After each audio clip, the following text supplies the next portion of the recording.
My name is Daniel Carter, and I need you to listen carefully because what I went through inside Ridgeway High still haunts me, and I swear to you, never, ever stay alone inside a school at night because silence in those halls is not silence at all, and the shadows are not empty. I was 29, working late as a janitor, and the building was ancient. Long halls, broken windows, lockers lined like soldiers, and the air heavy with dust and forgotten memories that seemed to breathe with me. By day it was noise and laughter, but at night it felt like the walls stretched further and the echoes followed my every step. Around 9 o'clock, a loud slam shook the corridor, the sound of a locker door banging shut even though the hallway was empty, and when I turned, every locker was tightly closed except one that hung open, swaying slowly as if something unseen had just stepped inside. When I touched it, a whisper brushed against my ear, soft, sharp, and unmistakable, calling my name. Daniel.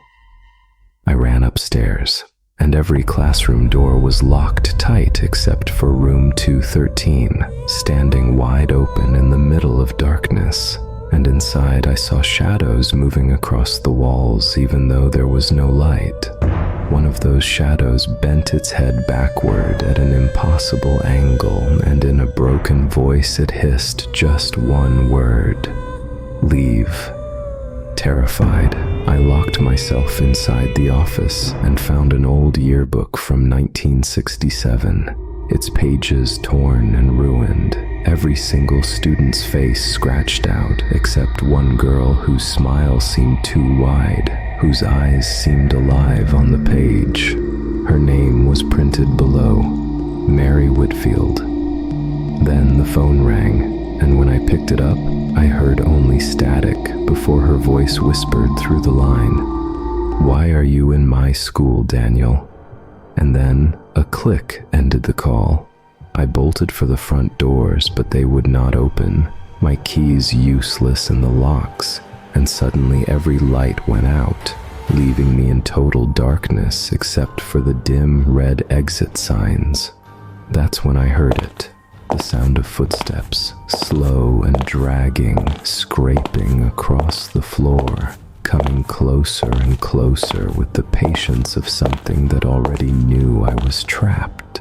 Hiding in the library, I tried to control my breathing until her voice slid out of the dark again, whispering my name like it had always known me, and when I looked, I saw her at last, skin gray and lifeless, hair hanging wet across her face, eyes black as a void, and a smile stretched far too wide to belong to anything human. Her head snapped toward me with a sickening crack, and her voice ripped through the silence. "Found you." I ran through endless twisting hallways as her laughter echoed from the walls and her whispers crawled from every corner, promising over and over, "Stay with me, forever."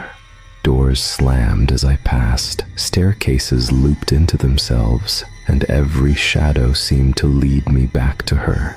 At last I collapsed in room 213, staring at the chalkboard where her name had been scratched over and over again. Mary Whitfield, filling every inch of space, carved so deep it looked burned into the wall itself.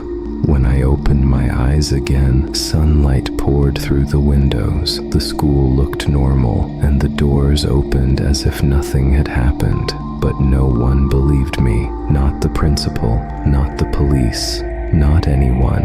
And yet, she never left.